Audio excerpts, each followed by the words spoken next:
Ok, entonces hoy día comenzamos, como les decía, tercer semestre de 2 años de estudio.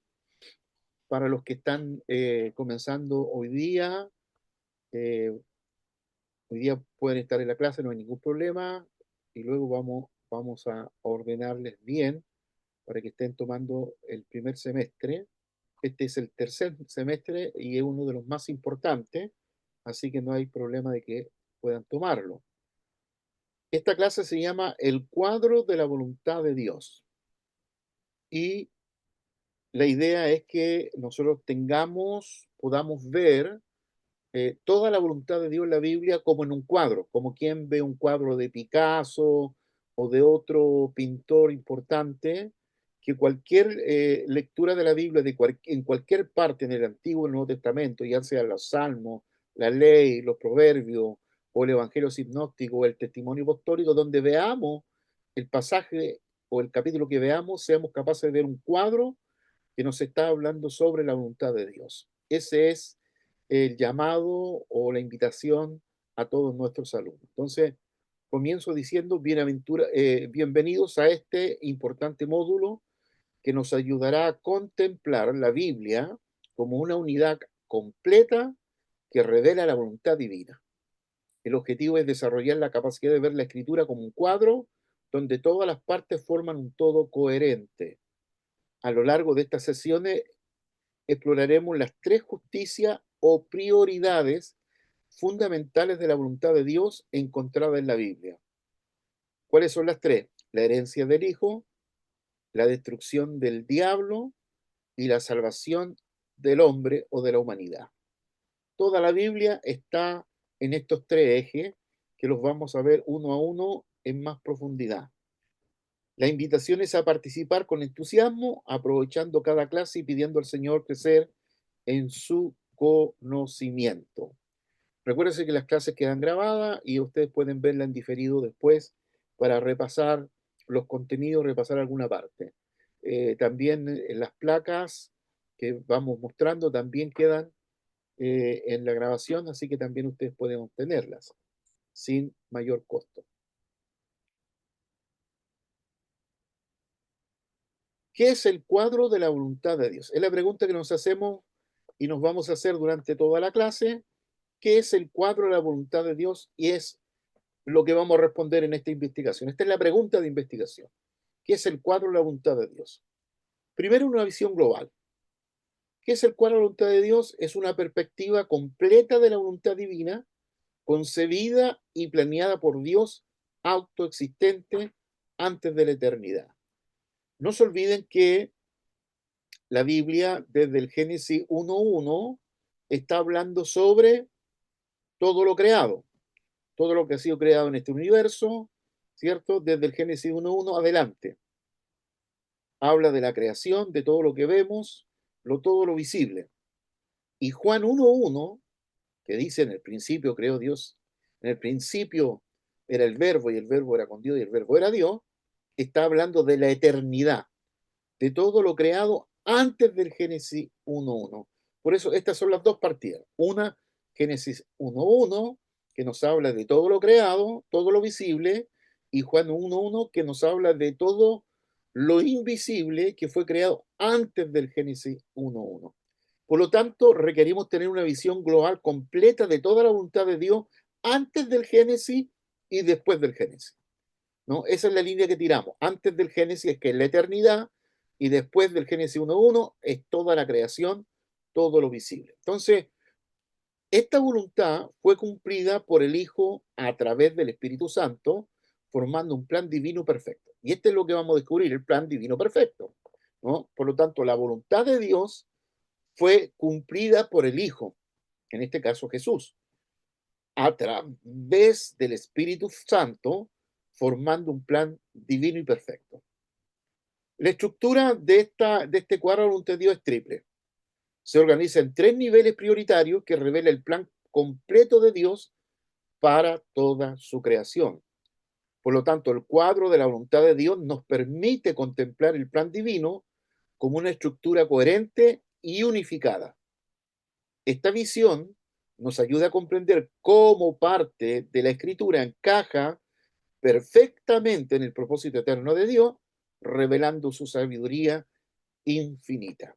Muy bien, entonces, ¿cuál es el cuadro de la voluntad de Dios?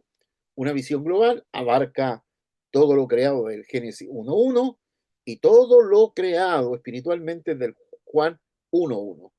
Segundo, este cuadro nos habla del cumplimiento del plan divino. ¿Y quién es el instrumento a cumplir ese plan? Es el Hijo, es Jesucristo. Y la estructura de este cuadro de la voluntad de Dios es triple, ¿no? Es una estructura triple. Por lo tanto, esto nos está relevando, eh, revelando este cuadro completo. Nos permite contemplar el plan divino como una estructura coherente y unificada, y es una visión que nos ayuda a comprender cómo cada parte de la escritura encaja perfectamente en el propósito eterno de Dios, revelando su sabiduría infinita. Entonces, estamos respondiendo a la pregunta que nos estamos haciendo, ¿qué es el cuadro de la voluntad de Dios? ¿Cuál es el fundamento bíblico de esto? Esto es lo que es más importante de todo. Si lo que estamos hablando está en la Biblia, eso es lo importante. Bueno, en el primer nivel, o la herencia del Hijo, que ya la hablamos, la herencia del Hijo, el juicio de Satanás o destrucción de Satanás y la salvación del hombre, estos tres elementos son las tres justicias o las tres prioridades de Dios. Ahora, la primera revela la humillación y exaltación del Hijo, mostrando la primera prioridad en Hebreo 1 al 4 o Filipenses 2, 6 al 9. La segunda es explica que el Hijo apareció para deshacer las obras del diablo, ilustrando la segunda prioridad. Juan 3:8. ¿Qué dice Juan 3:8? Para esto apareció el Hijo de Dios, para deshacer las obras del diablo, ¿no? Y en tercer lugar, demuestra el amor de Dios por la humanidad, representando la tercera prioridad. Bueno, si nosotros echamos una miradita a estas tres cosas, nos daremos cuenta que la salvación del hombre no era la primera prioridad de Jesús, ni la destrucción del diablo tampoco era la segunda. Entonces, ¿cuál era la primera prioridad de Jesús? Recibir una herencia. Nos preguntamos, si Adán y Eva no pecan, ¿Jesús viene? ¿Qué creen ustedes? Que sí, ¿Ya? ¿Por qué sí? porque así como recién lo dijo, tenía que recibir una herencia de igual forma. No, no es que, no fue como un chuta, Adán y Eva la embarraron, tenemos que solucionar este problema, sino que era algo planificado desde mucho antes y eso obviamente trae consigo también lo de Adán y Eva, pero venía tomar la herencia que el padre le tenía preparado. Ok, muy bien. Excelente. Y lo otro también que tenemos que recordarnos que el primer pecado no ocurre en la tierra, ocurre en el cielo, ¿cierto?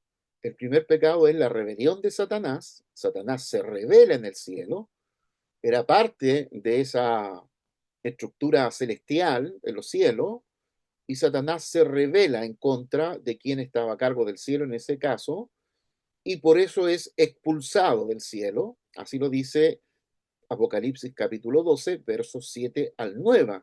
Al 9, como ya no hubo lugar en los cielos para Satanás el dragón, fue expulsado del cielo. Por lo tanto, el primer pecado ocurre en el cielo y no en la tierra.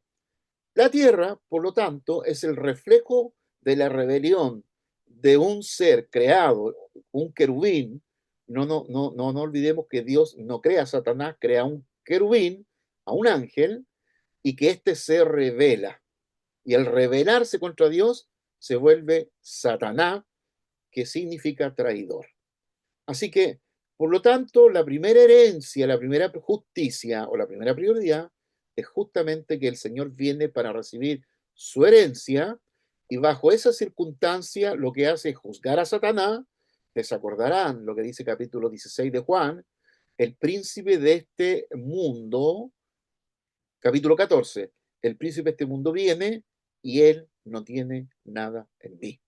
Por lo tanto, el Señor juzga a Satanás y luego, fruto de eso, salva al hombre como una tercera prioridad, no menos importante, pero también dentro de las prioridades del Señor. Así que estos pasajes bíblicos fundamentales nos proporcionan la base escritural para comprender las tres prioridades de la voluntad de Dios. Cada texto revela un aspecto esencial del plan divino, formando juntos una imagen completa de su propósito eterno. Así que ahí está el primero, la herencia del Hijo, Hebreo 1, 1 al 4 o Filipenses 2, 6 al 9, 1 Juan 3, 8, hablando del juicio de Satanás, y la salvación del hombre, Juan 16, que ya todos los conocemos muy bien. Bueno, aquí ya tenemos la estructura de estos tres niveles de los que estamos hablando. La primera prioridad o justicia, cuando decimos primera prioridad o justicia, estamos diciendo lo mismo, que es la herencia del Hijo al trono, y aquí tenemos el texto, Hebreo 1, 1 al 4. La segunda prioridad, la destrucción del diablo, y tenemos el texto de 1 Juan 3, 8. Y la tercera prioridad, la salvación de la humanidad, Juan 3, 16. Por lo tanto, el cuadro de la voluntad de Dios se estructura en tres niveles. Prioritario, que revelan el plan completo de Dios. Estas prioridades no compiten entre sí, sino que forman una estructura armoniosa donde cada nivel apoya y complementa a los demás, mostrando la perfección del diseño divino. Esta estructura nos permite comprender la coherencia interna de toda la escritura y ver cómo cada evento bíblico encaja en este gran plan. Si nosotros tuviéramos que tomar la Biblia e ir encajando partes de la Biblia en la primera prioridad, en la segunda prioridad, en la tercera prioridad, lo podríamos hacer sin mayor problema, porque la tercera prioridad, que es la salvación del hombre, prácticamente todos los pasajes de la Biblia que hablan de esta prioridad podrían caer ahí. Y ahí tenemos las epístolas paulinas, ¿cierto? Fundamentalmente las epístolas paulinas, que son la teología de Pablo, que es una interpretación de lo que es el Evangelio. Luego, en la segunda prioridad, tendríamos todos los pasajes fundamentalmente que hablan del juicio de Satanás, de Apocalipsis, de Isaías, de Ezequiel, ¿cierto? Isaías 14, Ezequiel 28, que hablan sobre la caída de Satanás. Y la primera prioridad, todo lo que ha acontecido en el Juan 1.1 en la eternidad. Bien, seguimos. Las relaciones en el cuadro divino. Primero, la relación padre-hijo. Primera prioridad, la relación eterna de amor y obediencia que tenía el Padre y el Hijo en la eternidad, ¿no? Segundo, Dios y el diablo. La segunda prioridad, confrontación y juicio divino. Y tercero, Dios y la humanidad, que es la tercera prioridad, o redención, o salvación, o expiación y restauración, en este caso del hombre. ¿Por qué restauración? Porque había un plan que se arruinó y hubo que restaurarlo. Hubo un Adán que fue desobediente y vino un segundo Adán obediente para restaurar al primero. Estas tres relaciones fundamentales constituyen la esencia del cuadro de la voluntad de Dios. Cada una representa un aspecto crucial del plan divino y todas se cumplen fundamentalmente en el Hijo. La primera relación existe desde la eternidad, Juan 1.1, mientras que las otras dos sugieren con la creación, Génesis 1.1 adelante. Sin embargo, las tres forman parte del mismo plan perfecto concebido por Dios antes de la fundación del mundo. La primera prioridad, vamos a observarla ahora detenidamente una a una para tener una mayor visión de lo que estamos diciendo. La primera prioridad es la herencia del Hijo. Ya dijimos Hebreos capítulo 1, versos 1 al 4 y Filipenses capítulo 2, versos 6 al 11. Primero, la relación eterna. El vínculo de amor y obediencia entre el Padre y el Hijo establecido antes de la creación. Es cosa de leer Efesios 1, que nos está hablando, ¿cierto?, de esa relación que había entre el Padre y el Hijo, y también capítulo 17 de Juan, el verso 5, que habla de el Señor antes de ir a la cruz, dice, Padre, esa gloria que yo tenía cuando estaba contigo, glorifícame ahora en esa gloria. Entonces, está hablando de ese vínculo de amor y obediencia que había entre el Padre y el Hijo en la eternidad, ¿no? Y ya la palabra eternidad es limitada porque es una palabra teológica para hablar de algo que es imposible poder concretarlo en un solo lenguaje. De hecho, el idioma hebreo usa no solo una palabra, varias palabras para hablar de esta relación. Y cada palabra tiene 4, 5, 10, 20 significados y a veces bastante diferentes uno de otro. Entonces, la relación, el vínculo en la eternidad del Padre, del Hijo y el Espíritu Santo es una relación eterna, potente, que se manifestará una vez que el Hijo viene, se encarna y nos habla y nos revela de esa relación. Porque el Hijo vino y se encarnó, es que podemos saber de la relación que había en la eternidad entre el Hijo, el Padre y el Espíritu Santo. Si el Hijo no se encarna y no viene, no tenemos ninguna posibilidad de conocer esa intimidad, porque eso ocurrió en la eternidad, ¿no? Por lo tanto, la Escritura nos habla de esa relación trinitaria que había entre el Padre y el Hijo. Otro de los elementos importantes es la herencia celestial. El Padre creó el tercer cielo como herencia para su Hijo amado. Hebreo 1:2. Recuérdese que el apóstol Pablo, en el capítulo 12 de primera de segunda de Corintios, está hablando de la experiencia de alguien, dice, conozca a un hombre que fue al tercer cielo, refiriéndose, muchos piensan que Pablo está refiriéndose a él, yo creo que se está refiriendo a Esteban, pues Pablo estuvo en la muerte de Esteban y lo vio cuando dijo, veo al Hijo del Hombre sentado a la diestra del Padre, refiriéndose al tercer cielo. No hay que olvidar que el judaísmo cree que hay 7 cielos. La Biblia nos habla de 3. La tradición hebrea o judía habla de 7. Otro de los elementos importantes es la humillación voluntaria. Y aquí es lo que nos está diciendo, ¿cierto? Filipenses capítulo 2, 5 y siguiente, que el Señor se humilló a sí mismo. El Hijo decidió humillarse ante el Padre, declarando que el Padre es mayor que él. Este pasaje lo usan mucho los testigos de Jehová para hablar, tratar de disminuir a Jesús con respecto al Padre, que es inferior. Pero hay que entender esto, el Padre es mayor que yo, en el contexto de que el Hijo está encarnado. Claro, el Hijo encarnado es menor que el Padre, por supuesto, porque está encarnado y está limitado corporalmente. Pero cuando Jesús no estaba encarnado, era el verbo con el Padre y con el Espíritu Santo, entonces eran coiguales, misma naturaleza. Así que esto hay que mirarlo desde la perspectiva de la encarnación, que el Hijo se ha humillado ante el Padre y que ha declarado que en ese sentido de encarnación, por supuesto, el Padre es mayor que él. Y cuarto, el camino de la resurrección. La muerte del Hijo fue planeada como el camino para obtener su herencia mediante la resurrección. Así que la primera prioridad se centra en la relación eterna entre el Padre y el Hijo, una relación en la que no participan seres creados. Ahí, en esa eternidad, no hay ser creado, ¿ah? No están ni siquiera los ángeles todavía creados, que son seres espirituales creados, sino que está simplemente la triunidad, como lo dicen algunos libros de teología. O sea, Padre, Hijo y Espíritu Santo, y todavía no ha salido la palabra de creación de la boca de Dios para decir, sea la luz. Dios está en silencio, mientras está en silencio Dios, no hay nada creado. Cuando Dios habla, entonces comienza el proceso de creación. El Padre ha declarado repetidamente su amor al Hijo, diciéndole, Hijo amado.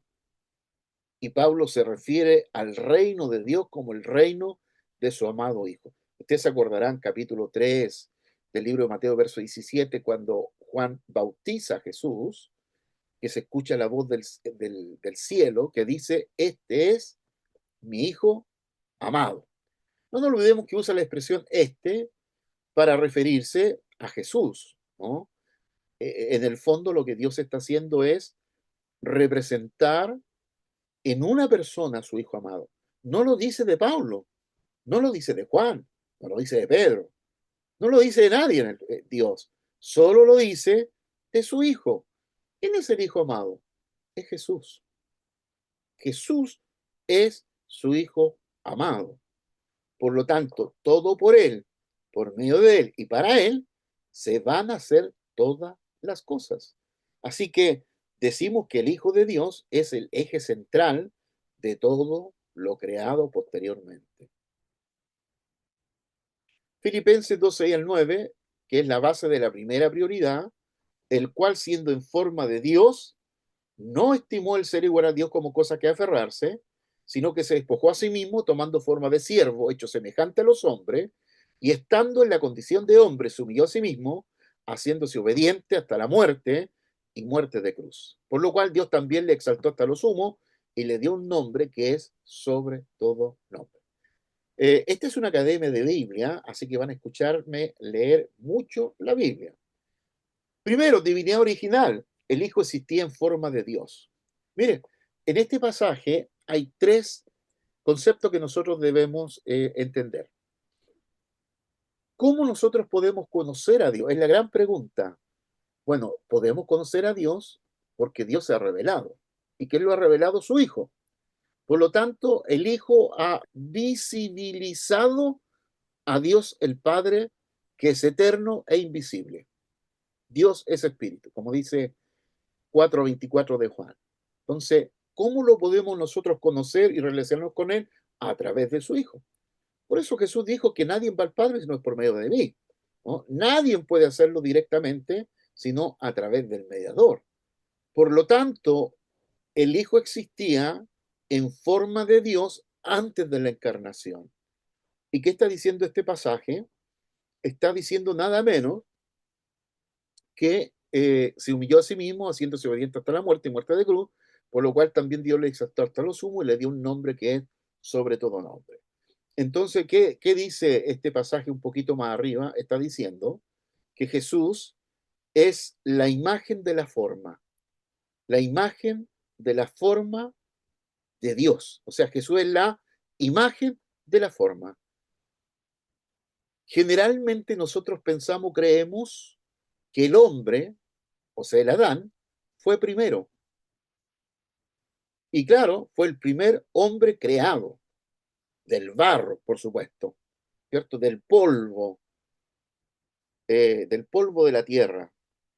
Pero antes de Adán ya estaba la imagen. ¿Y esa imagen quién era? Jesús. Jesús es la imagen de la forma de Dios. ¿Quién tiene forma? Tiene Dios forma. ¿Ah? El cual siendo en forma de Dios. Por lo tanto, el hombre es la semejanza de la imagen de la forma. Así subiendo la semejanza de la imagen de la forma. Cuando dice Génesis 2:26, 2:27, y creó Dios a la imagen de la semejanza al hombre.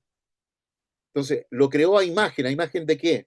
¿Quién es la imagen? Jesús es la imagen. Por lo tanto, el ser humano fue creado a la imagen de la forma de Dios. Así que no es que Jesús, como tenemos a Jesús hace 2000 años atrás nomás, fue como el segundo creado, ¿no? Desde esa perspectiva. No, Jesús era desde la eternidad y Adán fue creado a la imagen de Jesús, a la imagen espiritual. Luego se le dio la forma natural, por supuesto, en la creación. Dios lo formó y le dio creación natural, pero el espíritu que luego sopló es la imagen. Lo hizo un ser viviente, recuérdense.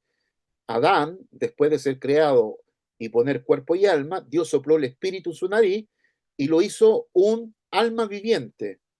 Y luego Jesús, cuando viene Jesús, el segundo Adán, es un espíritu vivificante. Mire la diferencia. Uno es alma viviente y el otro es espíritu vivificante. Por lo tanto, en la divinidad original es el Hijo que existe, coexiste juntamente con el Padre y juntamente con el Espíritu Santo. Luego, ¿qué nos dice el texto? Se despojó. Y aquí está la palabra kenosis, una palabra griega que significa que se despojó o se vació. Jesús, ¿qué hizo? Se vació de toda su divinidad. Aquí dice el texto, sino que se despojó. Esta palabra kenosis, que también se traduce se vació. ¿Se vació de qué? Se vació de la capacidad que él tenía como Dios. Por eso Jesús viene como hombre y actúa como hombre, obra como hombre, no hace uso de los atributos divinos para caminar sobre el agua, para sanar a los enfermos, limpiar a los leprosos, resucitar a los muertos, lo hace como un hombre lleno del Espíritu Santo. Porque si lo hubiese hecho como Dios, difícilmente nosotros podríamos hacer obras mayores que las que hizo. Y él dijo que nosotros haríamos obras mayores que él. Evidentemente que no obras de salvación, porque eso las puede hacer él nomás, pero de sanidad y de otras manifestaciones milagrosas.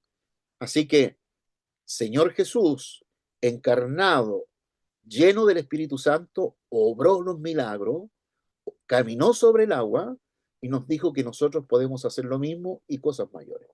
O sea, él se despojó, y aquí hay toda una polémica dentro del mundo de la teología, porque cuando se dice se despojó, quedó solo como hombre y no quedó como divino. No, estaban las dos naturalezas, pero había una naturaleza, la divina, que estaba como en estado de stop, ¿no?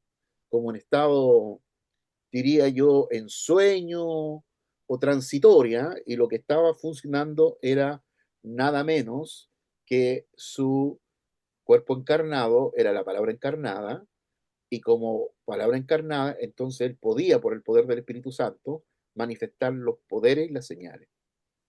Tercero, se humilló, tomó forma de siervo y se hizo obediente.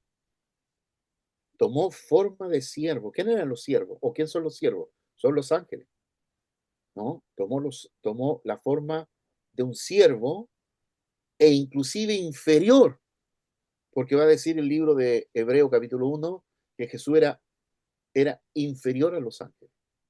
¿Por qué era inferior? Porque Jesús tenía un cuerpo de carne y los ángeles tenían un cuerpo espiritual. Los ángeles pueden en fracciones de segundo ir aquí, allá, moverse, pero Jesús con su cuerpo él no podía ir de un lugar a otro, tenía que caminarlo. Si quería ir de una ciudad allá, tenía que ir caminando. En cambio, un ángel está hoy día, en este momento, aquí con nosotros y puede aparecer en China en una fracción de segundo a 18.000 kilómetros. Esa es la ventaja que tienen los ángeles, ¿no? Y en cuarto lugar, la exaltación. Dios lo exaltó y le dio el nombre supremo, un nombre que es sobre todo nombre. Ahora, el amor del Padre hacia el Hijo. Hay 7 declaraciones, 7 veces que el Padre llama a Jesús Hijo amado en los Evangelios. 7 veces. Pareciera que fuera un número perfecto. 7 veces está la declaración, este es mi Hijo amado. Una vez el reino de Dios es llamado el reino de su amado Hijo, en Colosenses 1:13. Y el amor entre el Padre y el Hijo existe desde antes de la fundación del mundo, ¿ah? Desde la eternidad. Por eso el amor del Padre hacia el Hijo es un tema recurrente en las Escrituras. En momentos cruciales como el bautismo y la transfiguración, el Padre declara públicamente, este es mi Hijo amado, en quien tengo complacencia. Ahí está el texto que le citaba de Mateo 3:17. ¿Se recuerdan en la montaña de la transfiguración que apareció Moisés y apareció Elías, o sea, apareció la Torá, la ley y los profetas, y después desaparecieron y quedó Jesús, el Evangelio del reino de Dios, y se escuchó una voz del cielo que dijo, este es mi Hijo amado, a él oíd. ¿Ah? A él oíd. Por lo tanto, la obediencia del Hijo al Padre era absoluta. El Hijo decidió someterse al Padre antes de la creación, o sea, antes de que viniera 2000 años atrás, el Hijo ya se había sometido a la voluntad del Padre y en la Trinidad ya se había decidido quién vendría, que se encarnaría y vendría. Por lo tanto, se despojó tomando forma humana, la encarnación. Yo siempre pongo este ejemplo para poder entender qué es la encarnación. Es un ejemplo, bueno, no es el mejor, pero algo explica de la encarnación. Si hubiera que salvar a las moscas, suponte que las moscas están en el peligro del infierno y un ser humano tiene que hacerse mosca, convertirse en mosca para ir a las moscas y hablarles del evangelio para que se salven. ¿Alguien quisiera convertirse en mosca? Ya que alguien podría agarrar un matamosca y le pega un charchazo y elimina a la persona. Bueno, Jesús vivió lo mismo, por eso se humilló hasta lo sumo. Jesús, siendo Dios, siendo el Verbo encarnado, eterno, que coexiste con el Padre, toma la forma humana. Y no solo la forma humana, toma la forma de un siervo, de un doulos, un siervo, un sirviente.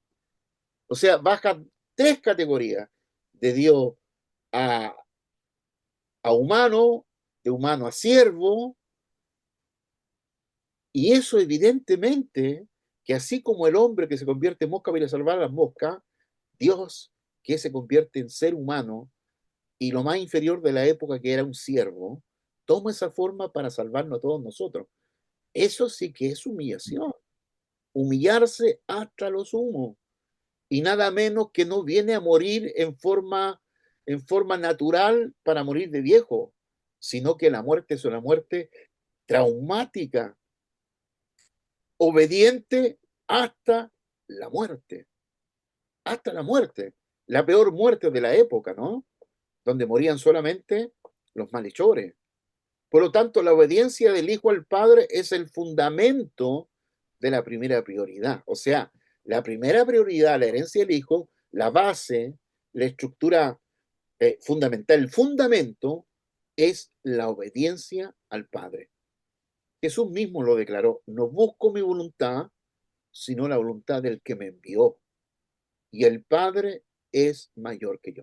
Por lo tanto, la obediencia culminó en su disposición a recibir el mandamiento de la muerte y la resurrección, estableciendo así el camino para obtener la vida eterna mediante la resurrección.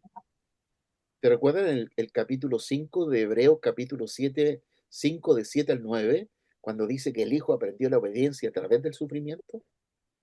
Sí, tuvo que aprender la obediencia a través del sufrimiento porque el Hijo se hizo hombre, se hizo carne, y él no sabía lo que significaba vivir en la carne, vivir como ser humano. Entonces tuvo que aprender a ser humano y aprender nada menos a obedecer desde pequeño, desde el vientre de la madre, cuando nace Jesús, lo que dice Lucas, ¿cierto? 1 y 2, sobre nacimiento, anunciamiento del Señor Jesucristo, y desde pequeño tuvo que aprender a crecer, y ahí María y José cumplieron una función fundamental de enseñar a Jesús desde pequeño a obedecer a Dios y la palabra. Por eso dice que aprendió la obediencia a través del sufrimiento. Les cuento una pequeña anécdota, porque no sé si ustedes saben que hay 74 evangelios. Se escribieron 74 evangelios y de esos 74 evangelios se escogieron 4, los que tenemos en la Biblia, como canónicos. Los otros quedaron como libros no canónicos, libros no inspirados, pero no falsos, ¿no? Porque hay, por ejemplo, el Evangelio de Santiago o el Evangelio de Tomás, que son del siglo 150. O sea, poquito después que se escribió el Evangelio. Los Evangelios se escribieron entre el 70 al 100, por ahí.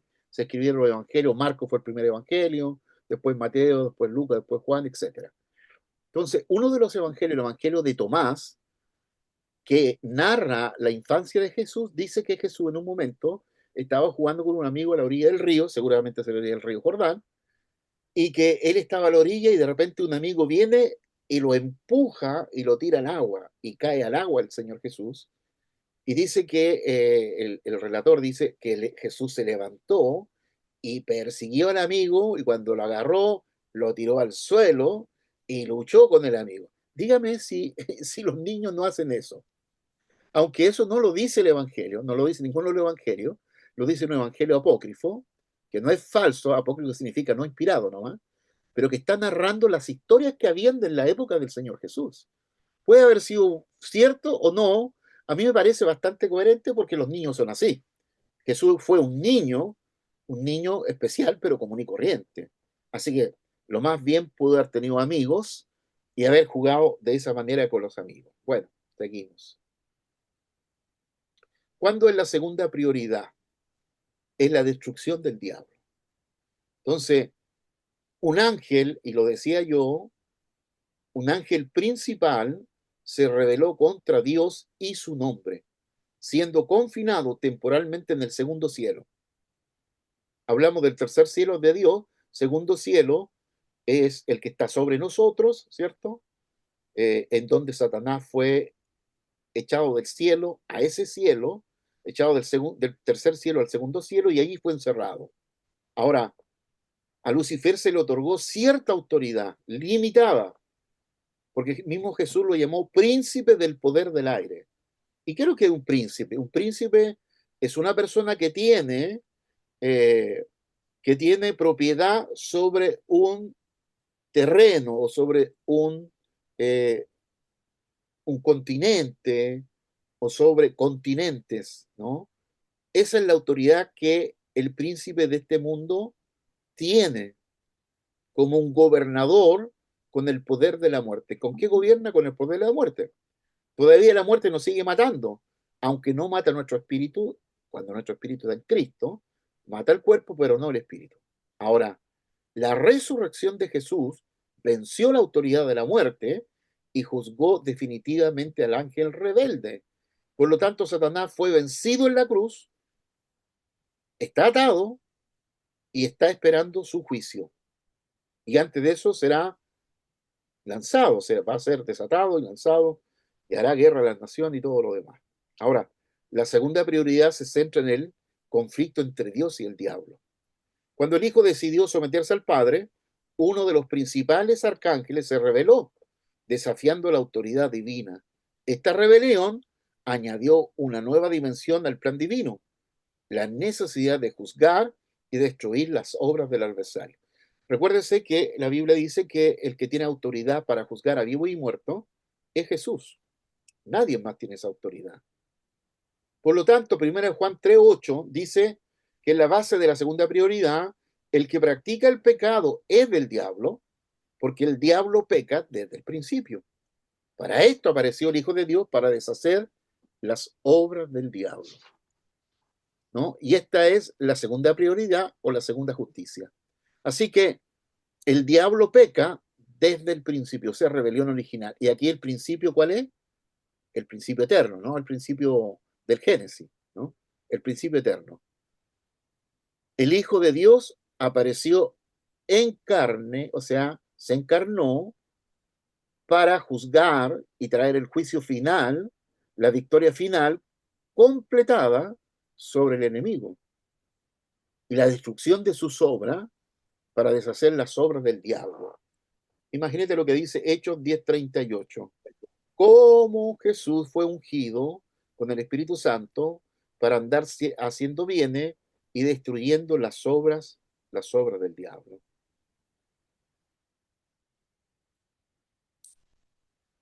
Este pasaje revela claramente el propósito de la manifestación del Hijo de Dios en relación con la segunda prioridad, deshacer las obras del diablo. La encarnación, muerte y resurrección de Cristo no solo cumplieron la primera prioridad, sino que también ejecutaron el juicio divino sobre el adversario. Lucifer, un arcángel principal, se rebeló contra Dios y su autoridad, desafiando el orden divino establecido. Esta rebelión representó el primer acto de desafío contra la soberanía de Dios. El ángel rebelde entonces fue encarcelado y confinado temporalmente en el segundo cielo, esperando el juicio final que ejecutaría el Señor del cielo, quien reveló recibió la autoridad del juicio. Lucifer hizo caer a Adán, quien fue creado a imagen y semejanza de Dios.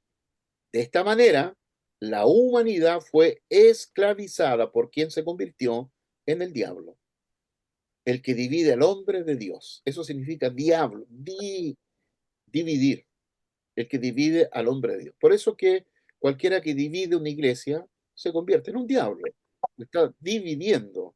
Entonces, la caída de Lucifer introdujo el conflicto espiritual en la creación y estableció la necesidad de la segunda prioridad, la destrucción de las obras del diablo. Este evento transformó al ángel de luz en el adversario de Dios y de la humanidad. Por eso que Satanás, el poder que Satanás tiene es el poder del engaño.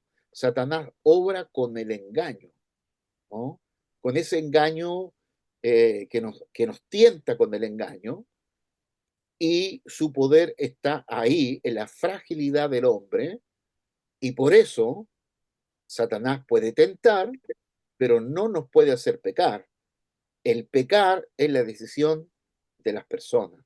Las personas deciden pecar, aunque Satanás no tiene el poder de que nosotros pequemos, pero sí de ser tentados. La victoria de Cristo sobre el diablo. El diablo tentó a Jesús sin éxito, ¿no? Sin éxito. Y dice que lo tentaba cada vez que venía, se apartaba por un tiempo y luego volvía para tentarlo, pero Jesús lo venció sin mayor problema. El diablo usó de su poder para crucificar a Jesús. Y Jesús venció la autoridad de la muerte, y al resucitar, el diablo fue juzgado definitivamente, ¿no? Definitivamente. No hay ni una posibilidad de arrepentimiento ni para el diablo, ni para los ángeles que cayeron juntamente con él, que es un tercio de las estrellas de Dios. Por lo tanto, la victoria de Cristo sobre el diablo se desarrolló en varias etapas. Primero, Jesús resistió todas las tentaciones del adversario. Luego, aunque el diablo logró crucificarle, abusando de su poder, la resurrección de Cristo venció definitivamente la autoridad de la muerte. Por eso la muerte ya no tiene poder sobre nosotros. Esta victoria cumplió la profecía de que el descendiente de la mujer aplastaría la cabeza de la serpiente, ejecutando el juicio divino sobre el ángel rebelde. Así que en la cruz se cumple la profecía, ¿cierto?, de 3:15, lo que se llama el Génesis capítulo 3, verso 15, el protoevangelio, hablándonos, ¿cierto?, de que nacería alguien de la simiente de la mujer, quien sería la simiente en singular, no plural, quien sería el que destruiría la obra de Satanás golpeándolo sobre la cabeza. Usted sabe que la cabeza de una serpiente es lo más vulnerable de este reptil. Y ahora le echamos para, antes de terminar, la tercera prioridad, la salvación del hombre. La salvación del hombre. Fíjese que toda la teología está sobre la base de esta prioridad, considerándola que es la primera. Y la salvación del hombre es la tercera prioridad. ¿Cuánto le significó a Jesús salvar al hombre?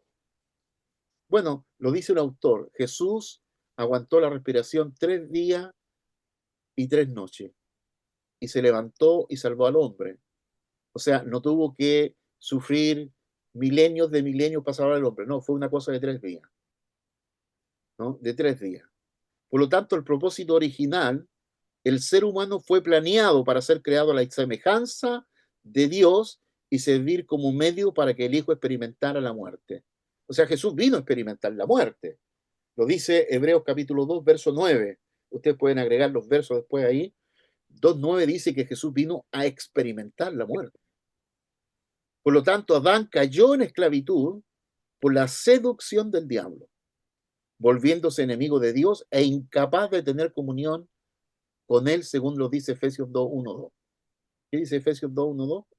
Que en otro tiempo estábamos muertos en delitos y pecados y andábamos conforme a la corriente de este mundo, del príncipe del aire, etcétera, etcétera.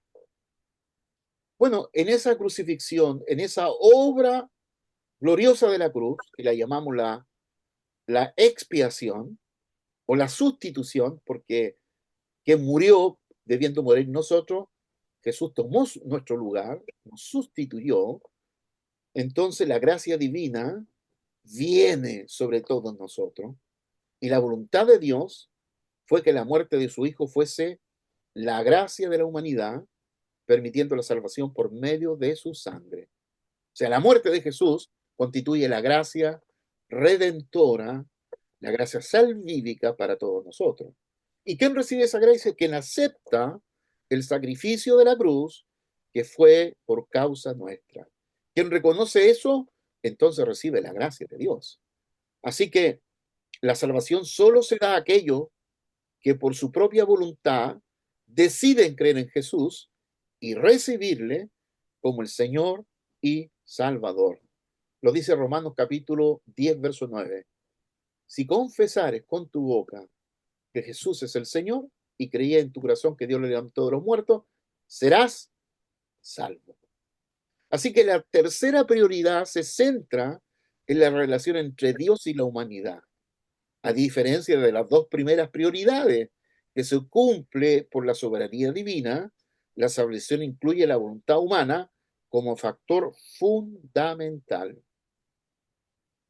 Así que Juan 3:16 es la base de esta tercera prioridad.